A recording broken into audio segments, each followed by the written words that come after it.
दोस्तों नमस्कार, स्वागत है आपका by the deep YouTube channel के अंदर। अभी तक इस चैनल को सब्सक्राइब नहीं कर रखे हैं तो कृपया सब्सक्राइब कर लीजिए और साथ ही साथ घंटे वाले निशान पे भी क्लिक कर दीजिए। अगर आप मेरे टेलीग्राम चैनल को फॉलो करना चाहते हैं तो उसे भी आप जाकर फॉलो कर सकते हैं। इस टेलीग्राम का लिंक इस वीडियो के डिस्क्रिप्शन में होगा।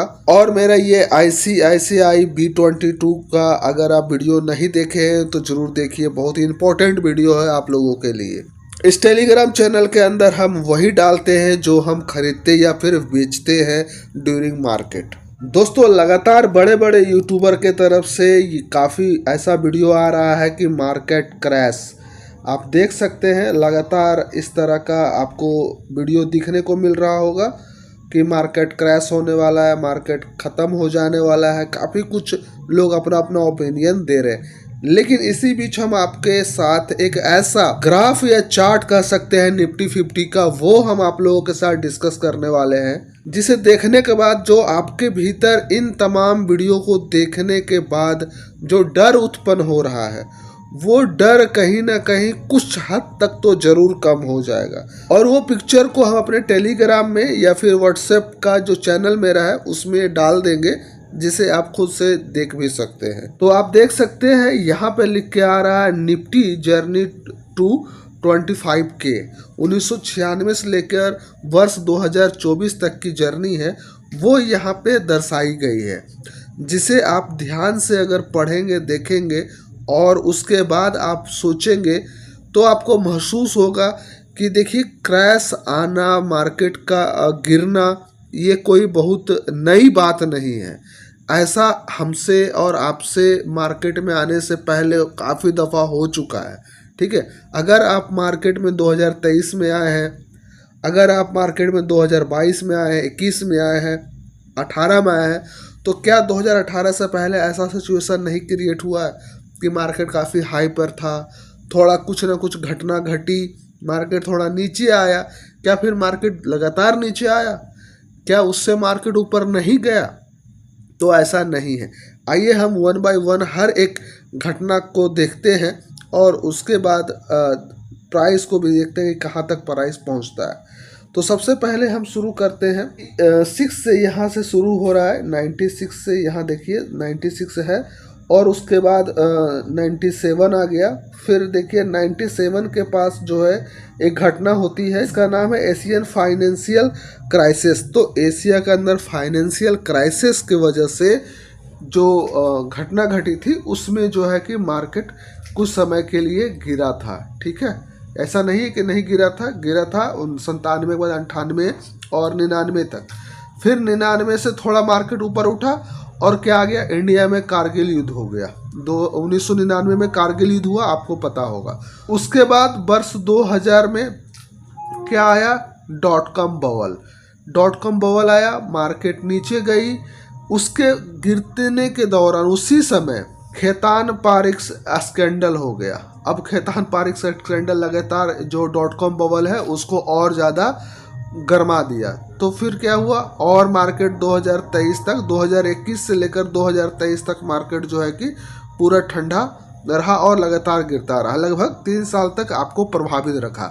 लेकिन वहीं 2023 के बाद मार्केट जो है वो काफ़ी ऊपर चला जाता है और लगभग जो है कि इससे पहले 2000 पॉइंट जो था उसके आसपास पहुंचने को तैयार हो जाता है। लेकिन जैसे ही 2025 आता है और आप देखते हैं 2025 में तो लगभग आपका जो निफ्टी है वो दिसंबर 2024 में 2000 पॉइंट टच कर देता है। फिर देखिए लगातार जो रैली आई है वो कुछ इस तरह से लगातार रैली आती है और 2007 के सितंबर में 5000 पॉइंट आपका टच कर जाता है। और उसके बाद जैसे ही टॉप शिखर पे होता है आपका निफ्टी, लगभग 5000 पॉइंट्स प्लस होता है, उस समय आता है ग्लोबल फाइनेंशियल क्राइसिस, मतलब पूरा दुनिया में क्राइसिस हो जाता है। तो ये कब घटना घटती है, ये घटना 2008 में घटती है। ठीक है, और 2008 में जब घटती है तो मार्केट काफ़ी बड़ा करेक्शन करता है और करेक्शन करता है। उसी दौरान आता है सत्यम स्कैंडल जो कि 2009 में हो जाता है। और ये 2008 और 9 के बीच में 2 घटना हो जाता है। वो होने के बाद ही मार्केट फिर से वापस रिकवरी करने को कोशिश करती है और लगभग फिर से जो है वापस 5000 पॉइंट जो इसका होता है उस पे ये आ जाता है। उसके बाद ये आप देख सकते हैं 2010 और 11 के बीच आ जाता है यूरोपियन डेट क्राइसिस, और उस समय जो मार्केट था हमारा वो चल रहा था 5000 पे, लेकिन इससे कुछ ज़्यादा फर्क नहीं पड़ता है और मार्केट ऊपर थोड़ा और बढ़ जाता है। ठीक है, थोड़ा और उतार चढ़ाव नीचे चलता है इसी तरह से। और उसके बाद जो है कि टेम्पर टेंट्रम करके कुछ घटना होती है, और ये घटना होती है कब, 2013 और 14 के बीच में होती है। ठीक, और उस समय भी हमारा जो मार्केट का जो कीमत रहता है लगभग 5000 से ऊपर ही रहता है। ठीक है, अगर देखा जाए तो 5000 से ऊपर लगभग ये 6000 के आसपास, अगर ये स्क्रीन को छोटा हम करेंगे तो आई थिंक हाँ 6000 के आसपास ये होता है। उसके बाद 6000 से जब ये मार्केट अपना 8000 पर पहुंचता है, यहाँ पे 8000 से भी ऊपर का प्राइस पर टच कर लेता है, तो उसके बाद एक घटना घटती है, वो आती है Fed rate hike after 9 years. ठीक है, वो एक सिनेरियो होती है जो लगभग 2016 के आसपास होता है ये घटना, और उसके दौरान जो है प्राइस में गिरावट आता है, और गिरावट आने के दौरान यहाँ पे आप देख सकते हैं फिर से जो है कि हमारा जो प्राइस लगभग $7000 पॉइंट के पास रहता है, और उस समय आता है जो एक क्राइसिस, वो है डिमोनेटाइजेशन। डिमोनेटाइजेशन होता है आप जैसे इंडिया के अंदर जो हुआ था अपना 2017 के आसपास। उसके बाद यहाँ पे आप देख सकते हैं आपका, उसके बाद जो है जीएसटी का एक घटना घटती है, और ये घटना घटती है कब, जब आपका निफ्टी 10,000 पॉइंट पे होता है जुलाई 2017 के अंदर, तब के ये घटना है। और उसके बाद जो है लगातार ये ऊपर की ओर जाता है, और लगभग 12,000 के अप्रोक्स जब पहुंच जाता है तो IL&FS क्राइसिस होता है। ठीक है, और वहाँ से थोड़ा सा करेक्शन नीचे होता है मार्केट में, ऐसा नहीं है कि नहीं होता है, और होने के बाद फिर से उसी तेज़ी से ऊपर बढ़ता है, और आपका जो है 12,000 पॉइंट के ऊपर आसपास आपका निफ्टी पहुंच जाता है। सेकेंड जो एक प्रॉब्लम आता है इंडिया के अंदर, वो शायद 2020 के आसपास है, वो होता है इंडियन कॉरपोरेट टैक्स कट। ठीक है, इंडियन कॉरपोरेट टैक्स कट होता है, और उसी के साथ साथ लगे हैं 2020 में आ जाता है अपना कोविड-19 पेंडेमिक। ठीक है, तो ये 2 घटना लगातार घटती है, जिसके वजह से मार्केट जो है लगभग कहाँ से, ये आपका 12,000 से गिरकर ये लगभग चल आता है आपका 8-9 हज़ार के आसपास। ठीक है, 9,000 के आसपास चला आता है। 8,000 का एरिया ये है तो यहाँ तक आ जाता है, यानी कि 9,000 तक आ जाता है। लेकिन उसके बाद जो मार्केट आपकी उठती है तो यहाँ तक आता है, और उस समय आपका जो कीमत होता है निफ्टी का वो 15,000 पहुँच जाता है फरवरी 2021 में। यानी कि मात्र 1 साल में जितना वो गिरता है उससे कहीं गुना ऊपर चला जाता है। सोचने वाली बात है। तो ये सब चीज़ें आपको देखनी चाहिए। उसके बाद लगातार ऊपर जाता रहता है, और एक घटना घटती है कब, ये आपका यूएस का फेड रेट इन्फ्लेशन वाला घटना घटता है, और उसी समय रसियन और यूक्रेन का युद्ध होता है, रसिया यूक्रेन का। ठीक है, और रसिया यूक्रेन का युद्ध होता है तो थोड़ा सा मार्केट करेक्शन करता है, जिस समय हमारा जो निफ्टी होता है लगभग कितना का आसपास, इसे हम 18,000 के आसपास होता है, और नीचे आ जाता है लगभग 15,000 के आसपास, यानी कि 15-3 18, यानी 300 पॉइंट नीचे आ जाता है। और फिर उसी तेजी से ऊपर की ओर जाता है, इजराइल हमास वार फिर हो जाता है। ठीक है, और इजराइल हमास वार कितने पर होता है, ये लगभग हो जाता है 19,000 जब पॉइंट हमारे पास निफ्टी का होता है उस समय होता है। इसी समय जो है कि लगभग फिर टच कर देता है ये 20,000 पॉइंट आपका निफ्टी नवंबर 2023 में, और 25,000 टच करता है कब, अगस्त 2024 में। तो इस तरीके से यहाँ पर देखिए 25,000 आपका टच कर दिया है अगस्त 2024 में।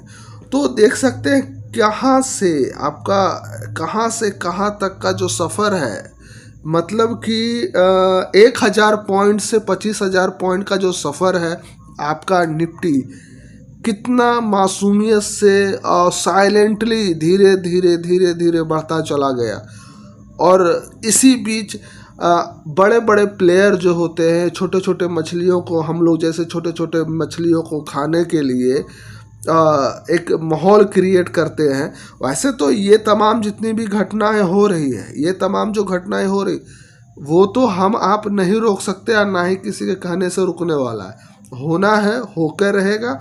और जब ये ख़त्म होगा ना, तो मार्केट उतना ही तेज़ी से रिकवर करता है जितना तेज़ी से ये गिरता है। गिरता तो 300 पॉइंट है, उठता कितना है, 600 पॉइंट, 700 पॉइंट। यहीं पर आप देख लो ना, कोविड वाले जो, ये कोविड कहाँ गया भाई कलर, यहाँ पर कोविड वाला जो घटना हुआ, गिरा कितना, यहाँ से यहाँ पर कितना था आपका 1200 पॉइंट, और आया कहाँ तक, यहाँ तक दैट मीन्स कि यहाँ तक, यानी कि लगभग 9,000 तक आया, यानी कि लगभग 9-3-12 300 पॉइंट, ये 400 पॉइंट पकड़ लेते। 400 पॉइंट गिरा और तुरंत ही 400 पॉइंट बढ़ा, लगभग वही साल बढ़ गया और यहाँ तक चला गया। अब सोच लीजिए कि 900 से यहाँ तक चला गया, यानी कि यहाँ तक। तो अगर हम बात करें 1800, यानी कि 900 से 1800, यानी कि 9 दूनी 18, यानी कि 900 पॉइंट आपका बढ़ गया। सोचिए कि अगर एक क्राइसिस के समय आप जो पेंडेमिक के दौरान जितने भी लोग इन्वेस्टमेंट किए होंगे, वो उनका पैसा ना जाने 9-10 गुना जरूर हो गया होगा। तो इस तरह ये सब मौका है, ये मौका है। लोग डराते हैं कि हम लोग जो है बाहर हो जाए, ठीक है, और बाहर होके उन लोगों को सस्ते में खरीदने का मौका दे हर चीज़ को। तो जब आप भी 3 साल से 5 साल से किसी भी ETF के अंदर में, स्टॉक के अंदर में इन्वेस्टेड हैं, तो फिर आपको उसके अंदर रहना है, उससे निकलना नहीं। निकलना तब है जब सिचुएशन उस कंपनी का ख़राब हो, पर्टिकुलर उस कंपनी के, जिस कंपनी के अंदर आपका इन्वेस्टमेंट है। कहने का मतलब है कि उसका फंडामेंटल ख़राब होने लगे, प्रॉफिट वो नहीं ठीक से काम देना शुरू करे, या फिर उसका ईयरली या क्वार्टरली अर्निंग जो है वो घटना शुरू हो जाए, तब जाकर आप जो है प्लान कर सकते हैं वहाँ से बाहर होने का। लेकिन जो भौगोलिक घटनाएं हैं उसके बिहाफ पर अगर कहीं से बाहर हो रहे हैं, तो फिर कहीं ना कहीं गलती कर रहे हैं। तो हम आप लोगों को ये बताने की कोशिश कर रहे हैं कि डरने की ज़रूरत नहीं है, डरना बिल्कुल नहीं है। डटे हुए रहेंगे, पक्का प्रॉफिट बनाएंगे। और ज़्यादा न्यूज़ देखने की ज़रूरत नहीं, ज़्यादा यूट्यूब चैनल पर वो ड्रामा देखने की ज़रूरत नहीं है। आपका जो ETF के अंदर ट्रेडिंग करने का जो तरीका आपने बना रखा है, जो स्ट्रेटजी है, उस स्ट्रेटजी पर आप कायम रहिए, ठीक है, और उसी के अनुसार काम कीजिए। और दूसरी सबसे बड़ी बात, एग्रेसिव बाइंग नहीं कीजिए, लगातार खरीदारी किसी चीज़ में नहीं कीजिए। आराम आराम से, जब आपका सेटअप पे आपका प्राइस आता है कि जिस एरिया पे आपको ख़रीदना है, अगर उस एरिया पर प्राइस आता है तो खरीदेंगे, नहीं आएगा तो नहीं खरीदेंगे, सीधा।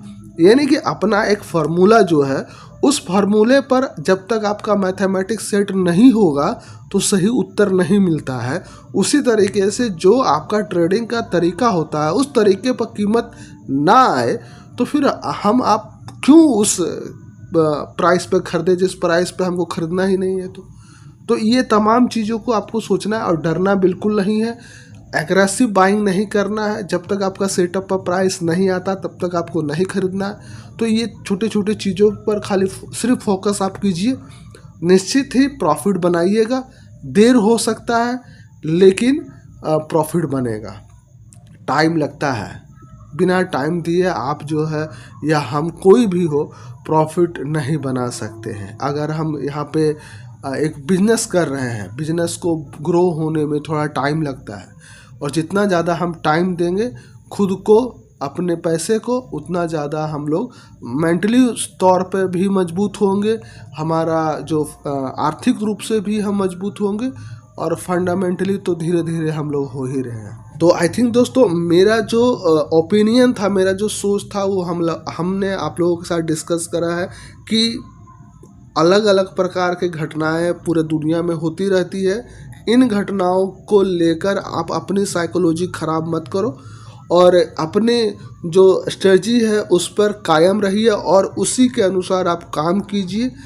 विशेष अगर आपको कुछ समझ में नहीं आता हो तो आप जो है कि टीवी, मोबाइल, अखबार पढ़ना बंद कर दीजिए। जैसे ही ये तमाम चीज़ बंद कर दीजिएगा, दुनिया में किसी भी तरह का कोई भी घटना होता हुआ आप ना सुन सकते हैं ना देख सकते हैं, तो समझ लो सब चीज़ ठीक है। अगर आप टीवी, मोबाइल, न्यूज़पेपर पढ़ोगे तो दुनिया में कुछ न कुछ तो घटनाएं होती रहेगी और आपका दिमाग ख़राब होता रहेगा। तो उन तमाम चीज़ों से, उन तमाम यूट्यूब वीडियो से और न्यूज़ चैनल से बिल्कुल दूर रहिए जो लगातार पैनिक क्रिएट करते हैं।